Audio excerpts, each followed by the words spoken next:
মেয়ের মৃত্যুর খবরে হাসপাতালের গেটের সামনে বারবার মূর্ছা যাচ্ছেন মা। স্বজনদের আহাজারিতে ভারী হয়ে উঠেছে চারপাশের পরিবেশ। গলায় টনসিলের অপারেশনের জন্য রোববার বিকেলে কুমিল্লা ব্রাহ্মণপাড়া উপজেলা বিলাল হোসেনের মেয়ে মিম নগরীর ঝাউতলা এলাকার faith medical services and physiotherapy সেন্টারের নাক কান গলা বিশেষজ্ঞ সার্জন জহিরুল হকের কাছে যায়। সন্ধ্যা 7:30টায় মিমকে নিয়ে যাওয়া হয় পাশের হেলথ অ্যান্ড ডক্টরস জেনারেল হাসপাতালের অপারেশন থিয়েটারে। অ্যানেস্থেসিয়া দেওয়ার পরপরই অবস্থার অবনতি হয় মিমের। চিকিৎসক জহিরুল জানান মিমের হার্ট ব্লক হয়ে গেছে।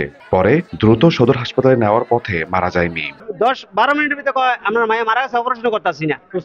সুস্থ মায়া কিভাবে মারা কোন?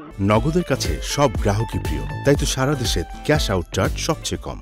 আমার বিল আছে, আমি আইনে আসতে চাই, ফাঁসি চাই, তার ফাঁসি, আর কিছু আমরা চাই না।